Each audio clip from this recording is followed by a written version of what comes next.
하지만 제가 말씀드린 기업들이 뭐 6월달이나 7월달이나 올해 들어서도 전반적으로 잘하고 있는 부분들이 있기 때문에 남겨져 있는 2026년도 내에 기술 이전에 대한 기대감이 있는 기업들이니까 이런 기업들 위주로 좀 보신다면 전 제약바이오 같은 경우도 그래도 7월 말까지는 시세가 좀 나올 수 있지 않을까.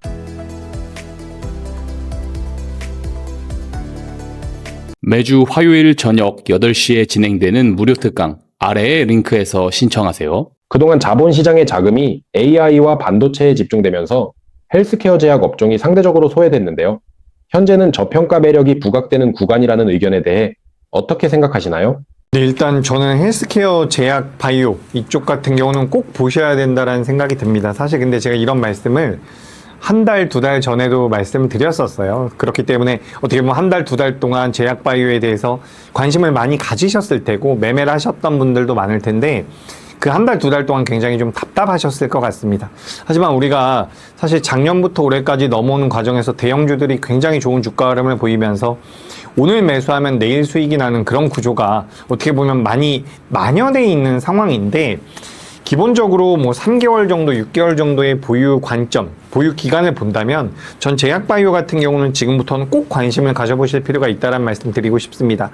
아까 전에 뭐 코스닥에 대해서도 잠깐 이야기를 해봤는데 코스닥 같은 경우도 일단 뭐 반도체 소부장이 많이 올라왔기 때문에 제약바이오의 영향력이 좀 줄어든 것 같기도 해요. 하지만 전반적으로는 코스닥이라고 한다면 제약바이오와 2차 전지를 많이 이야기를 하고 있죠. 근데 우리가 이제 7월 초가 되면 정부에서 정책적으로 코스닥 쪽에 대한 푸시가 좀 들어갈 가능성이 높습니다. 그러니까 우리가 지방선거 이전에도 그런 이야기들을 많이 했거든요. 사실 코스피가 계속해서 죽어라 올라가면 코스피에 상장되어 있는 기업들을 보유하신 분들은 좋지만 또 이제 정부의 정책적인 정책을 담당하는 분들 입장에서는 코스닥이 이렇게 완전히 소외되면 그들 입장에서는 또 그게 불편할 수도 있거든요. 그렇기 때문에 어느 정도 키 맞추기까지는 안 될 것 같습니다. 왜냐하면 기본적인 실적 베이스가 너무 차이가 크기 때문에 키 맞추기가 완벽하게 만들어질 것이다라는 의견은 아닙니다. 하지만 코스닥 쪽에 대한 어느 정도의 육성책은 나올 가능성이 전 높아 보여요. 그런 관점에서 본다면 지금 뭐 제약바이오 쪽 같은 경우는 저는 보실 필요가 있다라는 말씀을 드리고 싶습니다.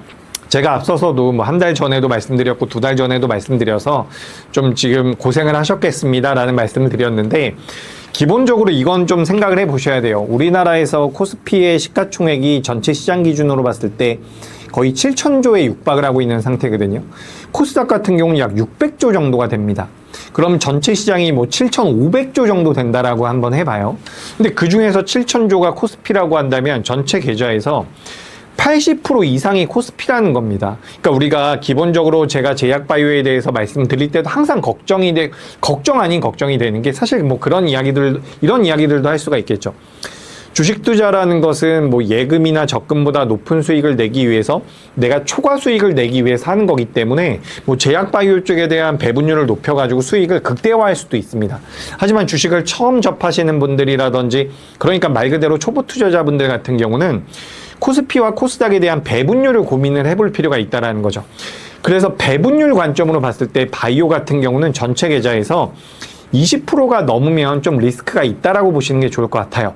그렇기 때문에 전 20%를 넘기는 것은 부담이 좀 될 수 있다라는 말씀을 드리면서 다만 우리가 남은 6월달과 다가올 7월달을 고민해 본다면 전 제약바이오는 보시는 게 좋다라는 말씀을 드리고 싶어요. 물론 이제 제약바이오 기업들 중에서 규모가 굉장히 작고 시가총액이 작은 기업들이 아니라 제약바이오 쪽에 대해서 이제 종목을 제가 몇 가지 말씀드려보자면 알테오젠, D&D 파마텍, ABL 바이오, 리가캠 바이오 이 정도, 올릭스까지 이렇게 한 5종목 정도를 보시는 게 어떨까라는 생각이 들거든요. 물론 아주 큰 기업을 좋아한다라고 한다면 삼성 바이오로직스라든지 셀트리온 같은 기업들도 있습니다. 하지만 제가 말씀드린 기업들이 뭐 6월달이나 7월달이나 올해 들어서도 전반적으로 잘하고 있는 부분들이 있기 때문에 남겨져 있는 2026년도 내에 기술 이전에 대한 기대감이 있는 기업들이니까 이런 기업들 위주로 좀 보신다면 전 제약바이오 같은 경우도 7월 말까지는 좀 비겁하네요. 그래도 7월 말까지는 시세가 좀 나올 수 있지 않을까 이렇게 의견 드리도록 하겠습니다. 제약바이오 업종에서 지금 가장 주목하고 계신 종목이 있다면 어떤 기업인가요? 네, 일단은 이게 수급적인 측면으로 본다면 전 알테오젠을 가장 눈여겨봐야 된다라고 보여지거든요. 알테오젠이 어쨌든 알트비포 쪽에 대한 기술력이 글로벌 시장에서 특허 문제도 많이 완화된 부분들이 있고요. 뭐 다른 기업들과의 이런 분쟁, 특허와 관련되어 있는 분쟁들이 있었는데 알테오젠 쪽으로 굉장히 유리하게 많이 변경이 되고 있죠. 그리고 바이오 플랫폼 기업들이 작년에 비해서 올해 같은 경우는 많은 기술 이전을 못했다라고 해요. 오히려 올해 같은 경우는 신약 쪽에 대한 신약 개발을 하고 있는 기업들의 실적이 굉장히 좋았다라고 하기 때문에 바이오 플랫폼 쪽에 대한 관심도가 많이 떨어진 것은 맞거든요. 하지만 그렇다라고 해서 빅파마들이 작년에 바이오 플랫폼 쪽에 대해서 투자를 했었던 명분이죠. 결국엔 빅파마들 같은 경우는 그들이 가지고 있었던 블록버스터 의약품들의 특허가 만료가 되기 때문에 이걸 다른 형태로 제형 변경을 통해 가지고 특허를 연장하고 싶은 욕구는 분명히 있을 거라는 거죠. 그런 관점에서 알테오젠이 가지고 있는 제형 변경 기술 같은 경우는 여러 가지 적응증을 가지면서 확산될 가능성이 높다라는 관점으로 본다면 전 여전히 알테오젠이 가장 매력적인 기업이 아닐까라고 생각이 돼요. 다만 제가 앞서 말씀드렸었던 뭐 D&D 파마텍이라든지 ABL 바이오, 리가켄 바이오, 올릭스 같은 경우도 무언가 추가적인 모멘텀들이 연내에 나올 가능성이 있는 기업들이기 때문에 눈여겨보시면 좋을 것 같고요. 우리가 뭐 삼천당 제약이라든지 몇몇 제약 바이오 기업들이 단기적으로 급락이 나오면서 제약 바이오 쪽에 대한 투심이라든지 투자가 굉장히 무섭다라고 생각하시는 분들이 많은데 저는 기본적으로 제약 바이오가 좀 무섭다, 변동성이 너무 크다라면 ETF를 보시는 게 좋을 것 같습니다. ETF를 한번 관심 있게 보시는 것도 좋을 것 같습니다. 지금 신규 자금 3천만 원이 있다면 어떤 포트폴리오로 비중을 구성하시겠습니까? 네, 일단 뭐 3천만 원이 있다라고 하면 저는 3천만 원 중에서 약 20% 정도를 떼어내서 600만 원 정도를 떼어내는 거죠. 그러면 이거를 현금으로 좀 가지고 있고요. 나머지 80%를 가지고 우리가 배분을 해야 될 것 같습니다. 나머지 80% 중에서 약 30% 정도는 반도체가 들어가야 될 것 같고요. 나머지 20% 정도는 코스닥, 제약바이오라든지 2차 전지가 20% 정도는 들어가야 되지 않을까 라고 생각이 되고, 그리고 나머지는 이제 조선 쪽에 대해서도 15%에서 20% 정도는 담을 필요가 있다라고 생각이 돼요. 그리고 로봇 쪽 같은 경우도 긍정적으로 보고 있는데, 기본적으로 큰 틀은 이건 시장 상황에 따라서 조금씩 줄였다가 늘렸다 할 수가 있는데, 전 기본적으로 반도체가 메인이라는 말씀을 드립니다. 반도체는 30% 넘게 보유를 하셔도 된다라는 말씀 드리고, 그 다음에 코스피 쪽에서는 조선 쪽을 한 20% 정도는 가져가도 된다, 이렇게 말씀드리고, 나머지는 코스닥에서 반도체 소부장도 있지만 반도체 소부장보다는 오히려 뭐 코스피에 상장되어 있는 반도체 소부장 기업들도 있으니까 30% 정도는 반도체를 코스피에서 가져가고 조선주를 20% 정도, 그리고 나머지 이제 코스닥 시가총액 상위 종목군들입니다.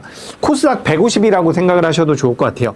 여기서 한 20% 정도를 가져가는 거가 좋을 것 같습니다. 그렇게 된다면 이제 남아있는 주식 비중이 한 40% 정도 남아있는데 80% 중에서 지금 채워놓은 거고, 나머지 40% 중에는 뭐 로봇 비중을 한 15% 정도 가져가도 저는 괜찮지 않을까라고 생각이 들어요. 그리고 그 외의 종목군들 같은 경우는 약간의 변동성을 많이 가져가면 좋을 것 같거든요. 그래서 큰 틀에서는 반도체가 메인, 그 다음에는 그 코스피 쪽에선 조선, 그리고 코스닥 쪽에서는 뭐 2차 전지와 제약 바이오가 포함되어 있는 ETF 위주로 좀 보시면 좋을 것 같고, 그 다음에는 로봇 쪽까지 이렇게 좀 살펴보시면 전반적으로 좀 포트폴리오가 구성이 되지 않을까 싶습니다. 제가 말씀드리다 보니까 좀 비고 있는 부분들이 있는데, 이렇게 된다면 뭐 이렇게 좀 생각을 해보셔도 될 것 같아요.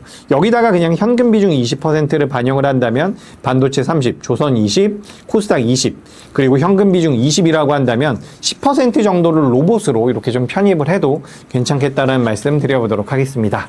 마지막으로 투자자분들께 전하고 싶은 말씀이 있다면 부탁드립니다. 네, 뭐 일단 뭐 시장을 짓눌렀었던 여러 가지 매크로 수치들이 굉장히 많이 안정이 됐습니다. 근데 이런 안정이 되는 과정에서 우리나라 시장이 또 올라오긴 했어요. 그래서 단기적으로 좀 어느 정도의 조정 가능성도 있다라고 보여지지만, 기본적으로 우리나라 같은 경우는 다른 나라들에 비해서 굉장히 저평가되어 있는 부분들이 있습니다. 저는 개인적으로 매크로상의 큰 악재가 없다면 우리나라 시장은 많이 올라갈 수 있다라고 생각이 돼요. 많이라는 것은 일단 9,000포인트입니다.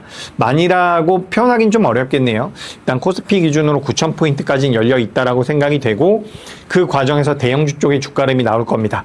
반대로 이제 코스닥 같은 경우는 굉장히 약세의 흐름을 면치 못하고 있는데, 코스닥 쪽은 기본적으로 코스피에 대해서 규모가 작기 때문에 포트폴리오로 구성한다면 비중이 작은 것은 맞아요.